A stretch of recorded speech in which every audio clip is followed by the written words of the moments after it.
சுந்தரி நீயும். அத்தியாயம் 10. சுந்தரி சொல்வதையெல்லாம் செய்கிறேன். அவளுக்கு பனகல் பார்க்கில் காய்கறி வேண்டுமென்றால் வாங்கி கொண்டு வந்து கொடுக்கிறேன். சினிமாவுக்கு போக வேண்டுமென்றால் டிக்கெட் ரிசர்வ் செய்து தருகிறேன். அவள் அம்மாவுக்கும் சேர்த்து. அவர்கள் போக வர ஊபர் ஏற்பாடு செய்து தருகிறேன். ஷாப்பிங் போக வேண்டும் என்று சொன்னால் டெபிட் கார்டை எடுத்து நீட்டுகிறேன். அவள் செலவுகளுக்கு எப்பொழுதும் கணக்கு கேட்டதே இல்லை. அவள் சமைத்து போடுவதை சாப்பிடுகிறேன். அவளை எதற்காகவும் தொந்தரவு செய்வதில்லை. காப்பியில் சர்க்கரையோ சட்னியில் உப்போ போட மறந்தாலும் கூட சொல்லி காட்டுவதில்லை. நிரஜா வாய் விட்டு சிரித்தாள். எதுக்கு சிரிக்கிறீங்க என்றான் திகைப்பாய். இல்லை தியாகு, இதுவெல்லாம் நீங்கள் ஒரு நல்ல கணவர், அட்ஜஸ்டபிள் டைப் என்பதை காட்டுகிறது. ஆனால் என் கேள்விக்கு இதுவல்ல பதில் என்றாள். நீங்கள் என்ன கேட்டீர்கள்?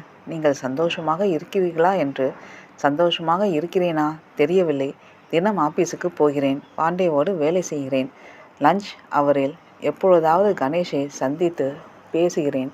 வேலை முடிந்து இரவு 7 மணிக்கு வீடு திரும்புகிறேன். சுந்தரி சமைத்து வைத்திருப்பதை சாப்பிடுகிறேன். கொஞ்சம் புத்தகம் படிக்கிறேன். பிறகு சுந்தரி அவள் அம்மாவுடன் படுத்துக்கொள்ள நான் என் அறையில் தூங்குகிறேன்.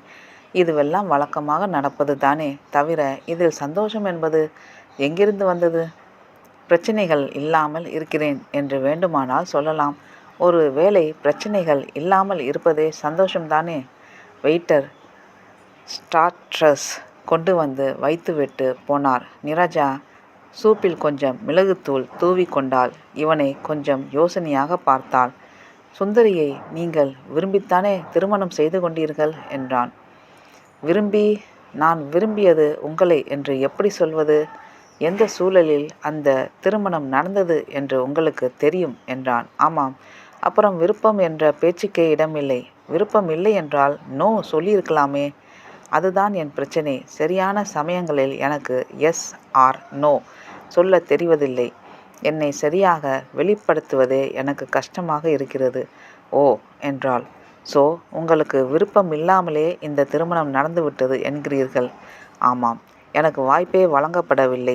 வழங்கப்பட்டிருந்தால் மறுத்திருப்பீர்கள் நிச்சயம்.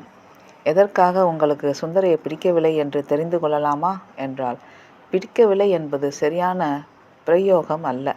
அவள் மீது எனக்கு ஒரு ஈர்ப்பு இருந்ததில்லை என்று வேண்டுமானால் சொல்லலாம். அதுதான் ஏன் என்று கேட்கிறேன். அவள் நிரம்ப பேசுவாள், நிறைய கேள்விகள் கேட்பாள். எனக்கு அதிகம் பேசுகிற பெண்களை பிடிக்காது என்றான். அப்படியானால் உங்களுக்கு பெண்கள் கிடைப்பது கஷ்டம் என்று சிரித்தாள். நானும் கூடத்தான் நிறைய பேசுகிறேன், நிறைய கேள்விகள் கேட்கிறேன். அப்போது என்னையும் உங்களுக்கு பிடிக்கவில்லை என்று எடுத்துக்கொள்ளலாமா? அப்படி அல்ல. நீங்கள் பேசுவது வேறு, அவள் பேசுவது வேறு. அதெப்படி? அவள் பேச வேண்டும் என்பதற்காக எதையோ பேசி கொண்டிருப்பாள்.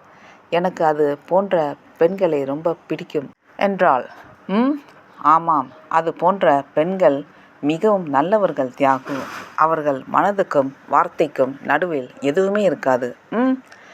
கோபமோ தாபமோ அப்படியே வெளிக்காட்டி விடுவார்கள். பகிர்ந்து கொள்ள ஒருவர் கிடைத்தால் போதும், வெள்ளந்தியாக கொட்டி விடுவார்கள்.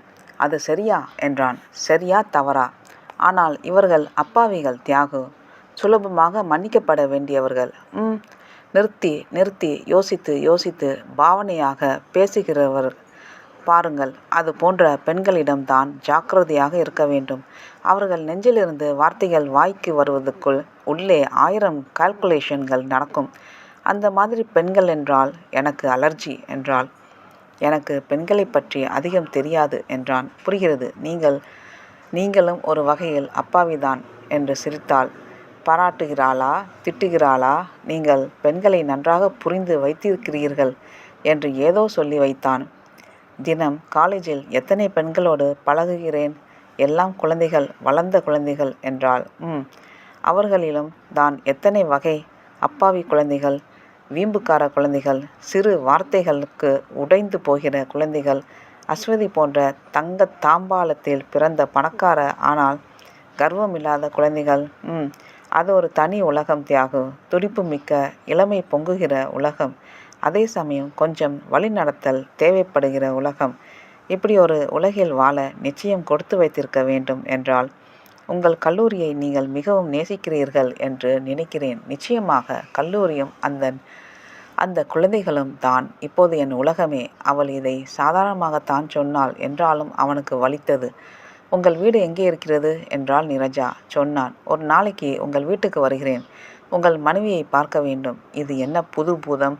ஏன் என்றான். ஏன் வரக்கூடாதா என்றாள். இல்லை இல்லை, நான் அப்படி சொல்லவில்லை. பிறகென்ன? கூப்பிடக்கூட மாட்டேன் என்கிறீர்கள்? இல்லை, வாருங்கள் என்றான்.